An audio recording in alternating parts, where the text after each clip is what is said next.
Good morning class. बच्चों, हम लोग साइंस में लेसन ऊतक पढ़ रहे हैं और पिछली क्लास में इसी लेसन में हमने आपको ऊतकों के प्रकार और वज्र ऊतक के बारे में बताया था। और उसी क्रम में आज हम आगे पढ़ेंगे स्थायी ऊतक। तो स्थायी ऊतक परमानेंट टिश्यू। स्थायी ऊतक ऐसी कोशिकाओं का समूह होता है जिनमें वृद्धि एवं विभाजन की क्रिया स्थायी रूप से अथवा कुछ समय के लिए रुक गई होती है। इस प्रकार एक विशिष्ट कार्य करने के लिए स्थायी रूप लेने की जो प्रक्रिया होती है इसे विभेदीकरण कहते हैं। ये कोशिकाएं मृत, जीवित, पतली अथवा मोटी कोशिका भित्ति की हो सकती हैं। स्थायी ऊतक पादपों के नरम भागों में जैसे हरे भागों की त्वचा, जड़ों में, तनों में, पत्तियों में, फूलों के डंठलों में, फूलों के गूदे, बीजों में, लगभग सभी पादपों में पाए जाते हैं।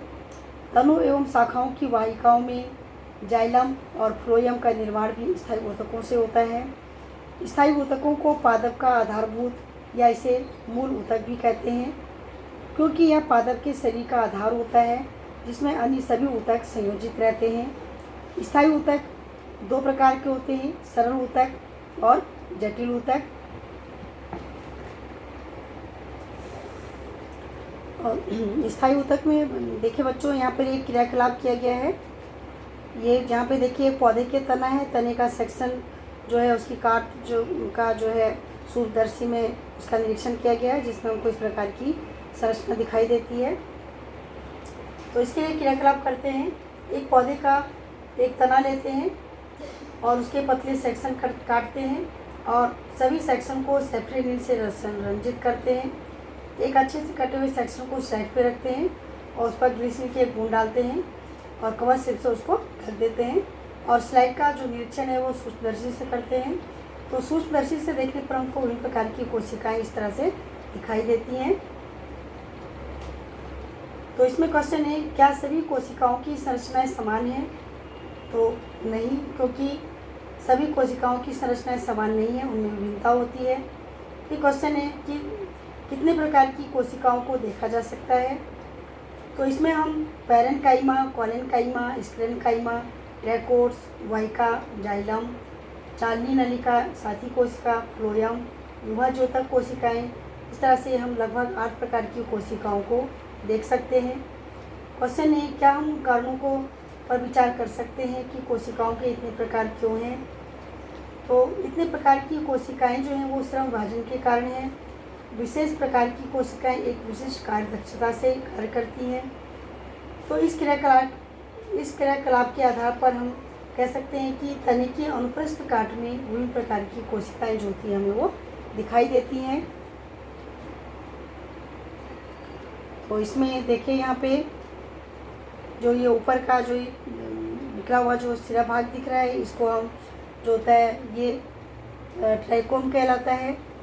ये जो है क्यूटिकल है, ये एपिडर्मिस है, ये हाइपोडर्मिस है, ये बीच में ये कॉर्टेक्स है, ये एंडोडर्मिस है और ये जो है फ्लोएम है और ये कैम्बियम है। यहाँ पे ये पतली सी जो पट्टी जैसी संरचना दिख रही है ये कैम्बियम कहलाती है।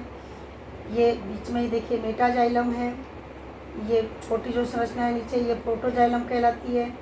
ये मज्जा किरणें हैं, ये बीच में जो है पित्त कहलाता है और ये जो यहाँ पे ये संवहन बंडल है और ये जाइलम है। तो इस तरह से हमको ये जब हम इसकी तने की अनुप्रस्थ काट का जब सूक्ष्मदर्शी में अध्ययन करते हैं तो हमें इस तरह की संरचना दिखाई देती है। इसके बाद देखिए बच्चों, सरल स्थायी ऊतक।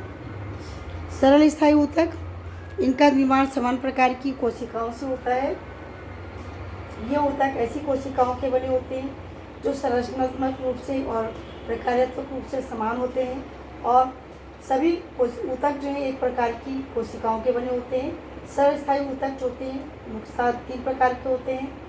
पहला हो गया पैरेन्काइमा, नंबर 2 हो गया कॉलेनकाइमा और नंबर 3 हो गया स्क्लेरेन्काइमा। तो ये 3 प्रकार के होते हैं। तो इसमें ये देखिए यहाँ पे ये पैरेन्काइमा है और ये कॉलेनकाइमा है। ये पैरेन्काइमा का अनुप्रस्थ काट है और ये उसकी अनुदैर्घ्य काट है। ये कॉलेनकाइमा की अनुप्रस्थ काट है और ये अनुदैर्घ्य काट है। ये इसको हम सूक्ष्मदर्शी में जब देखते हैं तो हमें इस प्रकार की संरचना दिखाई देती है। तो पहले देखिए, ये इसमें एपिडर्मिस के नीचे जो कोशिकाओं की कुछ परतें होती हैं जिसे सरल स्थायी ऊतक कहते हैं। पैरेन्काइमा जो है सबसे अधिक पाया जाने वाला सरल स्थायी ऊतक है। ये पतली कोशिका भित्ति वाली सरल कोशिकाओं का बना होता है। ये जीवित कोशिकाएं होती हैं और इस प्रकार के ऊतक की कोशिकाओं के बीच में काफ़ी रिक्त स्थान पाया जाता है। ये ऊतक प्रायः भोजन का भंडारण करती हैं और पौधों के विभिन्न भागों में जड़, तना, पत्तियों, फल, पुष्प आदि में ये प्रमुखता से पाई जाती हैं। इनका आकार जो है समान तथा आकृति जो है वो अंडाकार, लंबी अथवा जो होती हैं वो बहुकोणीय होती हैं और इनकी भित्ति पतली होती है और ये प्रायः जीवित होती हैं। इनमें सघन कोशिका द्रव्य जो होता है पाया जाता है। इनके अंदर जो होते हैं बड़ी रसधानी वैक्यूल्स होती है और इनका कार्य जो है भोजन का संचय और स्वांगीकरण करना है, पौधों को सहारा प्रदान करना है, पौधों को दृढ़ता प्रदान करती हैं, स्थिति को बनाए रखती हैं कोशिकाओं की। रेजिन, टैनिन, गोंद के कारण कुछ अकार्बनिक पदार्थों का संचय करती हैं। इसके अतिरिक्त भोजन बनाना और जब इनमें क्लोरोफिल होता है तब इन्हें जो होता है क्लोरेन्काइमा कहते हैं और ये कोशिकाएं जो होती हैं भोजन बनाने का कार्य करती हैं। इसके बाद दूसरी कोशिकाएं हो गई, ये इसको कोलेनकाइमा कहते हैं। ये पौधों के प्रत्येक भाग में सबसे बाहरी परत बाह्य त्वचा एपिडर्मिस होती हैं। इनके ठीक नीचे जो होती हैं कोलेनकाइमा होती हैं, जीवित कोशिकाओं से बनी होती हैं। कोशिका भित्ति इनकी पतली होती है। कोशिका के कोनों में सेलुलोज और पेक्टिन जमा होने से ऊतकों में अंतःकोशिकीय स्थान जो होता है इसमें नहीं पाया जाता। इनमें पाई जाने वाली कोशिकाओं की आकृति गोल है, अंडाकार हैं या जो होती हैं बहुपृष्ठीय होती हैं। कभी कभी कोशिकाओं में जो होता है हरित लवक जो होता है वो पाया जाता है। इनका कार्य, ये ऊतक पौधों में लचीलापन और दृढ़ता प्रदान करते हैं। हरित लवक वाली कोशिकाएं जो हैं वो शर्करा और मंड का निर्माण करती हैं। तो ये पैरेन्काइमा, ये अनुप्रस्थ काट है, ये अनुदैर्घ्य काट है। ये जो है कोलेनकाइमा, ये अनुप्रस्थ काट है और ये पैरेन्काइमा है, सॉरी उसके अनुदैर्घ्य काट है। इसके बाद नंबर 3 देखिए स्क्लेरेन्काइमा। ये नंबर 3 है स्क्लेरेन्काइमा। ये स्क्लेरेन्काइमा का अनुप्रस्थ सेक्शन है और ये अनुदैर्घ्य सेक्शन है। तो इसको दृढ़ ऊतक भी कहते हैं स्क्लेरेन्काइमा। इस ऊतक की कोशिकाएं जो होती हैं प्रायः लंबी जो होती हैं, पतली होती हैं, लिग्निन युक्त होती हैं और ये एक दूसरे से सटी होती हैं। इनके अंदर अंतःकोशिकीय स्थान जो होता है वो नहीं होता। ये कोशिकाएं जो हैं दोनों सिरों पर नुकीली होती हैं। कोशिका भित्ति के अधिक मोटे होने से कोशिका जो है इसमें नगण्य हो जाती है। दो निकटवर्ती कोशिकाओं के बीच में एक जो होती है स्पष्ट जो होती है पट्टिका होती है। जीवद्रव्य के अनुपस्थित होने से ये कोशिकाएं मृत हो जाती हैं। इनकी लंबाई जो होती है 1 मिलीमीटर से 550 मिलीमीटर तक हो सकती है और दृढ़ ऊतक या स्क्लेरेन्काइमा की कोशिकाएं पौधों में जो होती है ये बहुतायत से पाई जाती है।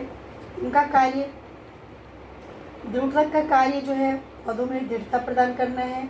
कभी कभी दृढ़ ऊतक में ये जो है विशेष प्रकार की कोशिकाएं स्क्लेरोइड होती हैं पौधों के विभिन्न भागों में, जैसे कॉर्टेक्स और पिथ कठोर बीजों में पाई जाती हैं जो इन्हें अधिक दृढ़ता प्रदान करती हैं।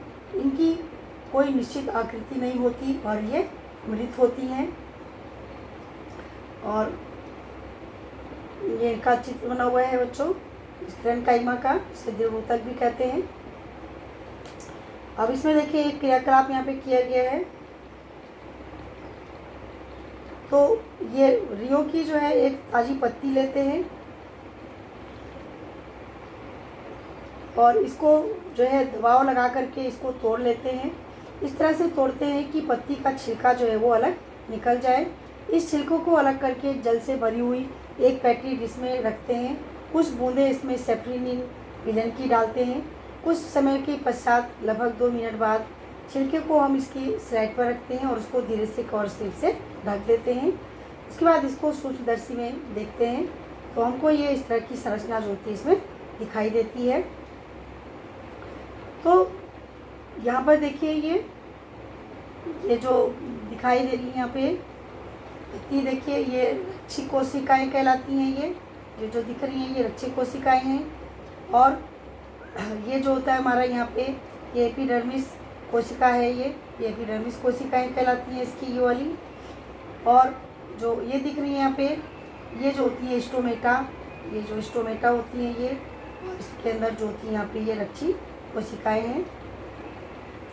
तो छिलके के अंदर हम देखते हैं कि जो पील्स या छिलका है उसमें एपिडर्मिस, जो एपिडर्मी कोशिकाएं होती हैं ये दिखाई देती हैं। पत्ती की एपिडर्मिस में हमें कुछ छोटे छोटे छिद्रों को भी देख सकते हैं।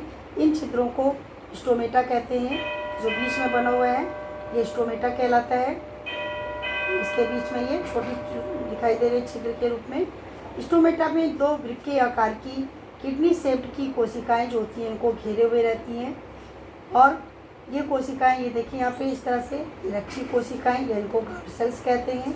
ये कोशिकाएं वायुमंडल से गैसों के आदान प्रदान के लिए आवश्यक होती हैं। वाष्पोत्सर्जन की क्रिया भी जो होती है वो इसी स्टोमेटा के द्वारा संपन्न होती है। तो इस तरह से हमको ये जो होती हैं सूक्ष्मदर्शी में दिखाई देती हैं। तो बच्चों, रक्षी ऊतक जो होती हैं ये रक्षी ऊतकों के अंतर्गत जो होती है बाह्य त्वचा आदि चर्म या कॉर्क जो होती हैं इसके अंतर्गत आते हैं। और इसके आगे हम लोग कल नेक्स्ट डे में बच्चों पढ़ेंगे। इसको आप कॉपी में चित्रों को बनाइएगा, इनको नोट करिएगा।